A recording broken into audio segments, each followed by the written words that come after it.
Good morning learners. आज हम बात कर रहे हैं स्टडी ऑफ पोइट्री।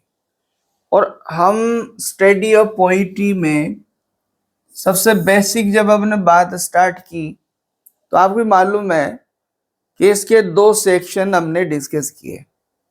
दो सेक्शन में सबसे पहला जो सेक्शन है इसका स्ट्रक्चरल और दूसरा है इसका थीमेटिक। तो आज हम बात करेंगे इसका थीमेटिक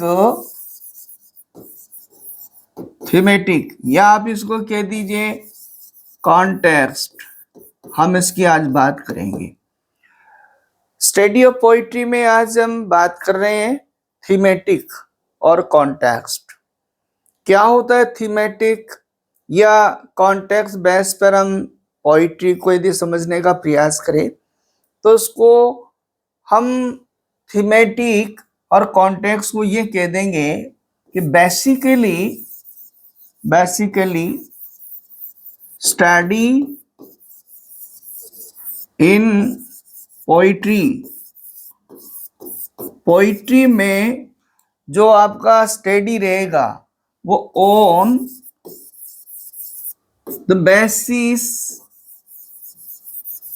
ऑफ मैटर। आपका मैटर सब्जेक्ट मैटर इसके बिहाफ पर हम स्टडी करेंगे। तो पोइट्री के स्टडी में जो हमारा दूसरा पार्ट है उसकी जो हम बात कर रहे हैं आज, कौन सी बात कर रहे हैं, थीमेटिक या फिर कॉन्टेक्स्ट बेस पर यदि हम पढ़ते हैं तो उसमें क्या क्या ऐसी सावधानियां हैं कि थीमेटिक बेस्ड स्टडी क्या होती है, ये बेसिकली कितने प्रकार की होगी और इसके टूल्स क्या क्या होंगे, इसकी हम बात करेंगे।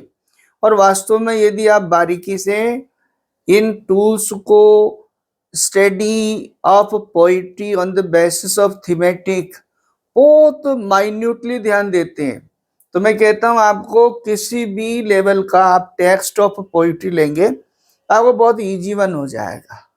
हम थीमेटिक बेस पर हम बात कर रहे हैं तो आपका क्या होगा, ये जो है it runs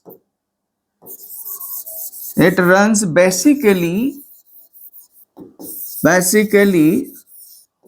on two aspects. इसके दो एस्पेक्ट्स होंगे। आपका थीमेटिक जो पोइट्री होगी वो कितने टू एस्पेक्ट्स पर आधारित होगी, ये बहुत बारीकी से आपको समझना है। क्या होगा इसका, ये टू एस्पेक्ट्स इसके आप देखें, टू एस्पेक्ट्स क्या होगा आपका, नंबर 1 और नंबर 2 आप देखो। सबसे पहला यदि हम बात करेंगे तो उसको आप बोल सकते हैं ऑब्जेक्टिव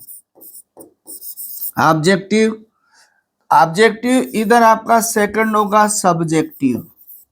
हम पोइट्री को जब पढ़ रहे हैं उसको बेसिक तरीके से समझने का प्रयास कर रहे हैं तो उसके दो एस्पेक्ट हमारे सामने आएंगे।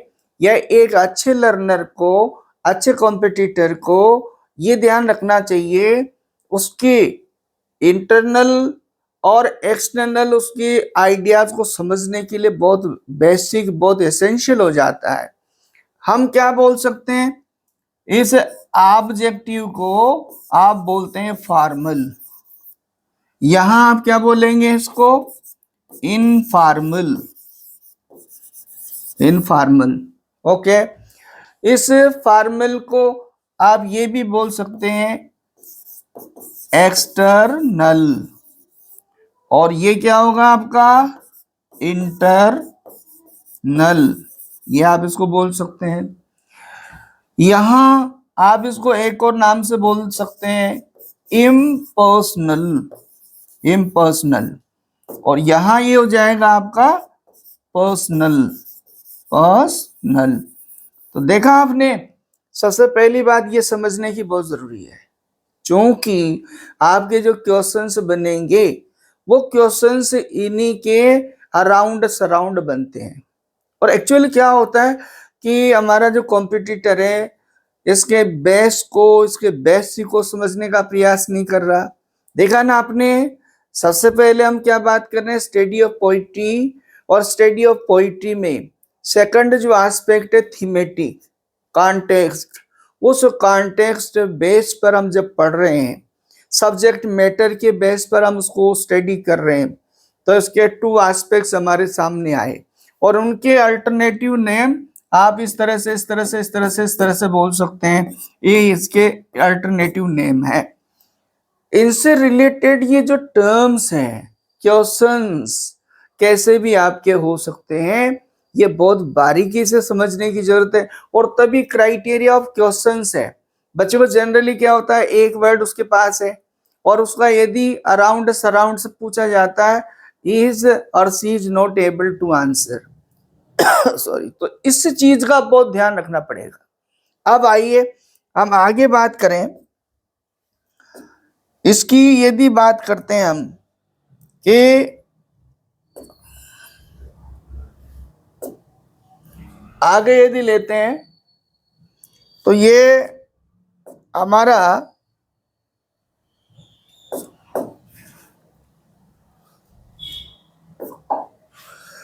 यदि हम इसको ले रहे हैं तो बात करेंगे कि सबसे पहले जो इसका नंबर एक आपका, उसका नंबर 1, और हमारे पास क्या आया बच्चों, ऑब्जेक्टिव। अब हमारे सामने क्वेश्चन आ जाता है। क्वेश्चन क्या आया, let us know what does mean objective poetry. Objective poetry से क्या मतलब है, और इसे बारीकी से समझेंगे।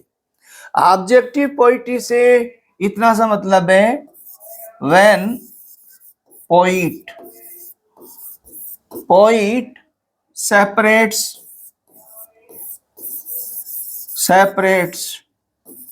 himself from the subject matter,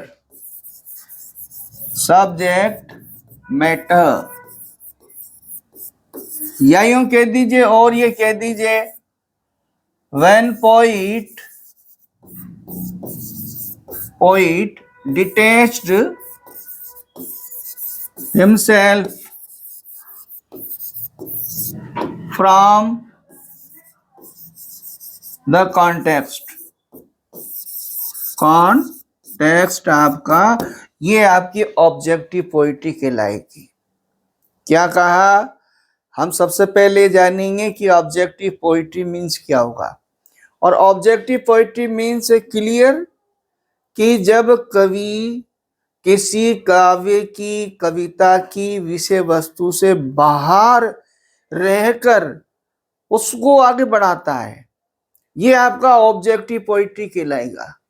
for example आप यूं सुन लीजिए, या यूं समझ लीजिए कि हमारे पास एक सॉलिटरी रीपर विलियम वर्ड्सवर्थ की पोएम है। विलियम वर्ड्सवर्थ की पोएम में सॉलिटरी रीपर में पोइट क्या कर रहा है, उसने देखा और जो वहां पर उसने देखा उसको वो डिस्क्राइब कर रहा है। तो ये क्या होगा, इस तरह का पोइट्री क्या होगा, इस तरह का कंटेक्स्ट क्या होगा, ऑब्जेक्टिव होगा। इसके जो टूल होंगे, ऑब्जेक्टिव पोइट्री के टूल्स क्या होंगे, ये इसके टूल्स होंगे आपका एयर और आपका आईज। कानों से सुना, आंखों से देखा, लेकिन उसमें ध्यान रहे poet is not involved in that context, in that subject matter. Such type poetry is regarded objective poem, objective poetry. ऐसी आपकी क्या कहलाएगी, ऑब्जेक्टिव पोइट्री कहलाएगी। अब अगला जैसा आपने देखा, कौन आपका सेकंड लेते हैं इसका, और उसमें आपने देखा कि ये आपका आएगा सब्जेक्टिव। कौन सी सब्जेक्टिव पोएम क्या होती है, अब ये जानना पड़ेगा आपको। तो सब्जेक्टिव पोइट्री में हम पहले बात कर लें, समझ लें कि ऐसी पोएम, ऐसी पोइट्री जिसमें कवि माइंडली और इमोशनली उसका हिस्सा है, part of that content, emotionally, माइंडली। ऐसी पोएम क्या कहलाएगी आपकी? सब्जेक्टिव पोएम कहलाएगी। तो क्या कह सकते हैं हम? When poet expresses, when poet expresses his own mind and emotions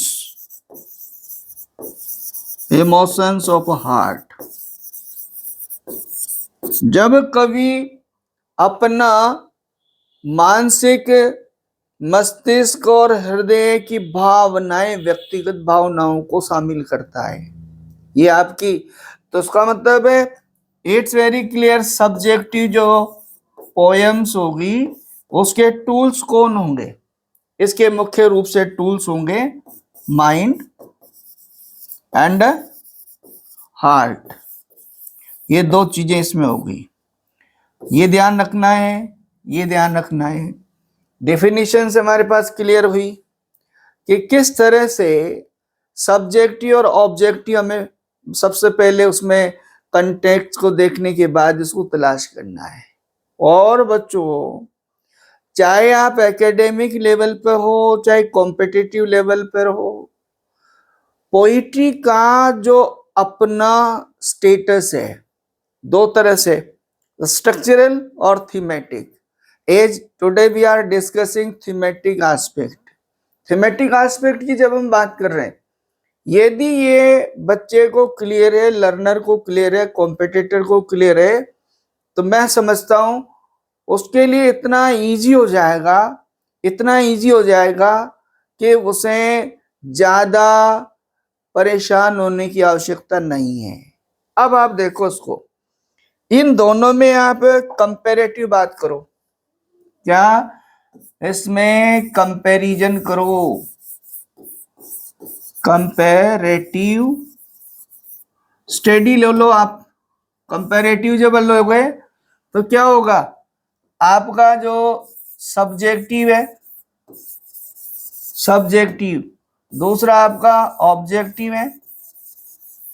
subjective में आपने देखा क्या होगा, इसमें आपका माइंड और हार्ट, ये दो टूल है। ऑब्जेक्टिव में आपने देखा क्या? एयर और आईज। ये आपका दोनों में कंपैरिजन अब कर सकते हैं, इसको कंपैरेटिव ले सकते हैं। अब आप ये है कि जब थीमेटिक आप पढ़ेंगे, थीमेटिक जब स्टडी करेंगे पोइट्री की, थीमेटिक पैरामीटर्स, पैरामीटर्स क्या क्या होंगे ये समझना पड़ेगा, और जो ये बहुत जरूरी है। थीमेटिक पैरामीटर्स कि हम जब पोइट्री को पढ़ते हैं, पोइट्री को समझते हैं, तो थीमेटिक पैरामीटर्स क्या क्या होंगे, जिसकी सहायता से बहुत इजी वे में, बहुत एग्जैक्ट और बहुत अप्रोप्रिएट तरीके से हम उसका फॉलो कर सकें। तो उसमें आप देखिए, सबसे पहले आपका नंबर 1 देखें आप, इसमें सबसे पहले क्या आएगा? पोइट। सबसे पहले आपको ध्यान देना है उस पोइट्री, उस पोयम का जो कंपोजर, उसका जो पोइट है, उस पे ध्यान देना। और उस पे क्या क्या ध्यान देना? सबसे पहले आपका आ जाएगा कि पोइट जो है उसका पीरियड आप ध्यान रखो। पीरियड इंग्लिश लिटरेचर में जैसा कि आपको बेसिक स्टडी होनी चाहिए कि कहां से कहां तक का कौन सा पीरियड कहलाएगा, इस पे ध्यान देते ही आपको पता लगेगा कि वो इस पीरियड का पोइट है, तो क्लियर होगा। उसके बाद अगला आपका पैरामीटर आएगा मूवमेंट। मूवमेंट, और मूवमेंट किस मूवमेंट से, उस पीरियड में क्या लिटरेचर में मूवमेंट चल रहा था, यदि उससे आप को रिलेट करते हैं तो आपको concept of that given poetry part and the ideology of the poet आपको क्लियर होगा, इसका भी विशेष ध्यान हमको रखना है। उसके बाद जब उसका मूवमेंट होगा तो आपको अगला ध्यान रखना है आउट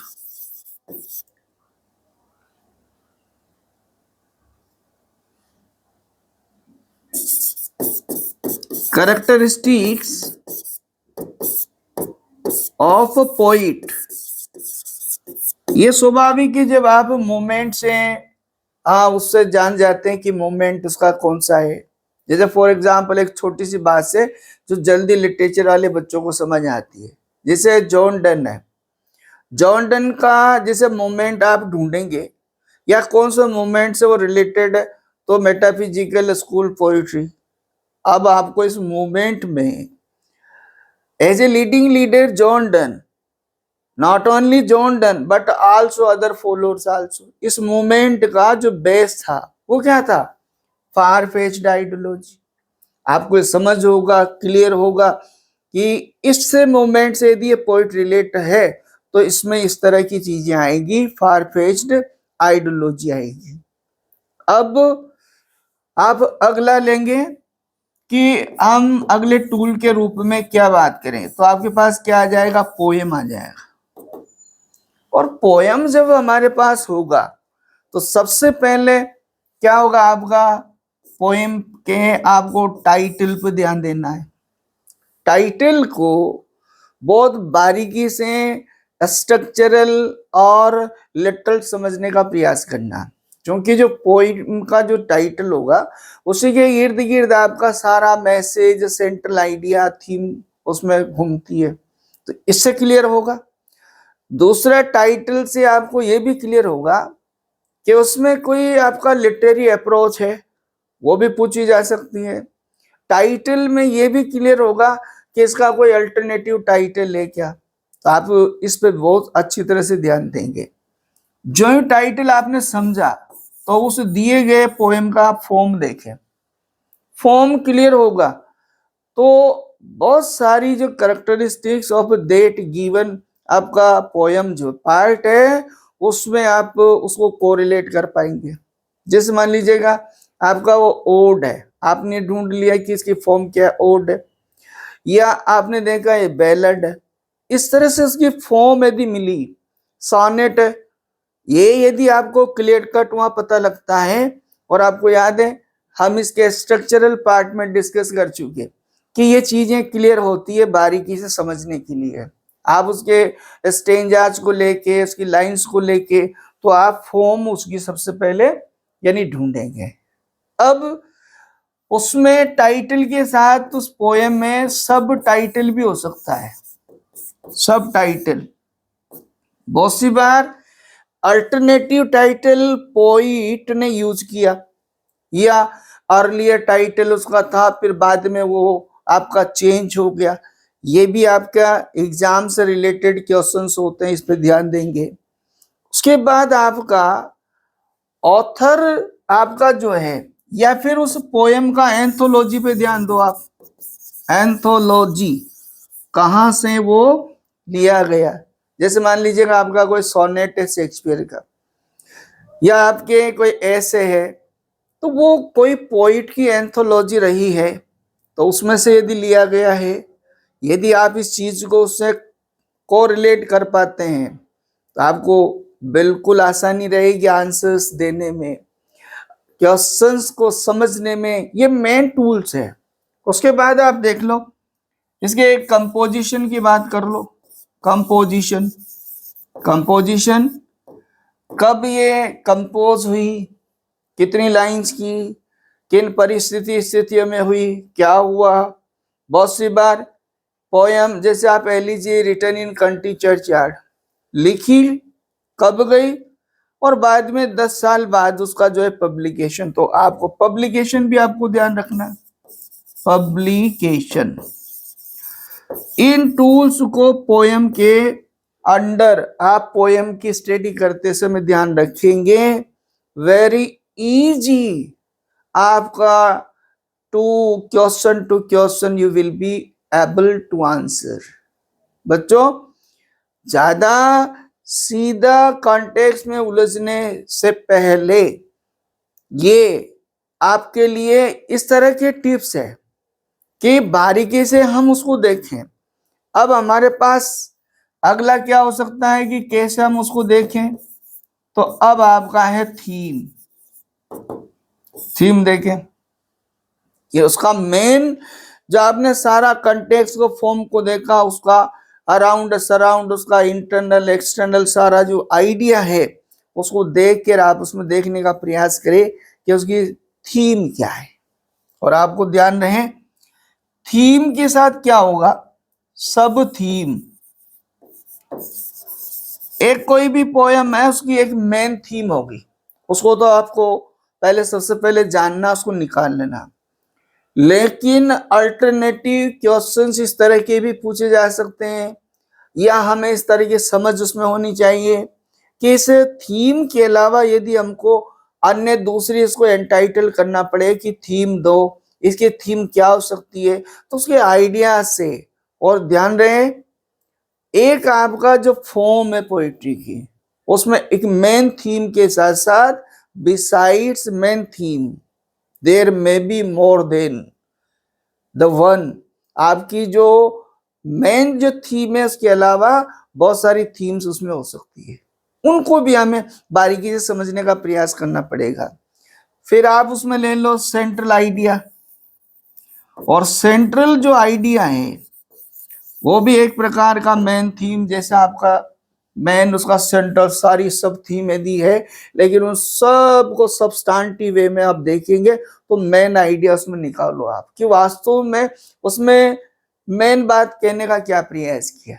जैसे आप देखें सोलिटरी रिपर का एग्जाम्पल है, सोलिटरी रिपर में पोइट ने हाईलैंड लास्ट, वो लड़की सिंगिंग एंड रिपिंग, वहां से पोइट स्टार्ट होता है। फिर पोइट मेंशन करता है कुकू बर्ड एंड नाइटिंगेल, इनको कंपैरेटिव टू दैट लास्ट। फिर आगे जाके और वो इंफॉर्मेटिव वे में बात करता है, लेकिन सारी तरीके से यदि बात करें तो उसमें क्या कहा, mellifluousness of the song of that last that has surpassed the all music of the world। इस तरह से आपको यहां आना पड़ेगा कि सेंट्रल आइडिया क्या है। और लास्ट में आपको एक बात और ढूंढनी पड़ेगी, उसमें मैसेज, इस पे भी सेंटर्ड होना पड़ेगा। तो ये चीजें अभी ये कर लेंगे तो आपका क्या होगा, बिल्कुल क्लियर होगा। अब भाई आपका लास्ट एक जो मेरे विचार में आपको एक ध्यान जो देना है, वो ध्यान देना है लिटरेरी अप्रोच। ये बहुत आपका एसेंशियल है to understand, to deal very appropriately. उसमें क्या होगा आपको मालूम है, लिटरेरी अप्रोच से मतलब उस पोएम की जैसे टोन क्या है, उसमें लिटरेरी जो फिगर्स है, आपको याद है ना फिगर्स किसमें लाइंस में यूज होते हैं, और टर्म, टर्म किस में यूज होता है, पूरे स्टेंजा और पूरी आपकी जो पोएम है उसमें यूज होगा। उसके टोन है, उसके फिगर्स है, उसकी आपकी टर्म है, और आपका क्या, उसकी लैंग्वेज। लैंग्वेज में आपका अप्रोच से रिलेटेड ही है, लेकिन लैंग्वेज में ये भी हो सकता है कि पोइट ने एक बहुत सिंपल मीन्स डायरेक्ट लैंग्वेज का यूज किया, इनडायरेक्ट लैंग्वेज का यूज किया, सिंबॉलिक यूज किया, ये सब आपको ध्यान देना होगा। पोइट्री क्या है, इमेजिनेशन है, इसलिए इमेज पे भी आपको बहुत ध्यान देना पड़ेगा।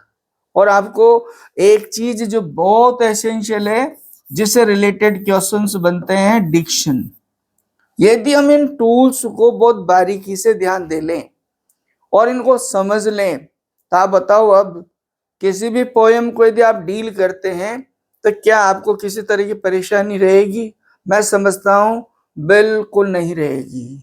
आज हमने क्या डिस्कस किया बच्चों, study of poetry. Study of poetry में सेकंड एस्पेक्ट को हमने डिस्कस किया। सेकंड एस्पेक्ट क्या? थीमेटिक और कॉन्टेक्स्ट। थीमेटिक के तरीके से हम पोइट्री को कैसे समझे, तो बेसिक रूप में हमारे पास क्या आ गया कि बेसिकली थीमेटिक तरीके से जब हम पोइट्री को समझने का प्रयास करते हैं तो पोइम आपकी दो तरह की आएगी, ऑब्जेक्टिव आएगी, सब्जेक्टिव आएगी। ऑब्जेक्टिव और सब्जेक्टिव आपने बारीकी से समझा। उसके बाद हम कंपैरेटिव बात करते हैं कि कैसे पहचाने मोटे तरीके से, या इसके टूल्स क्या हैं वो आपने जानने। अब लास्ट में हमने एक बात ये भी डिस्कस की कि थीमेटिक तरीके से बहुत बारीकी से इंच बाय इंच समझने के लिए पोइट्री में कौन कौन से आपके टूल्स हैं, और उन टूल्स को हमने वन बाय वन डिस्कस किया।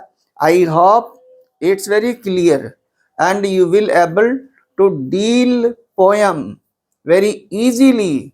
Meet you in next video. Watching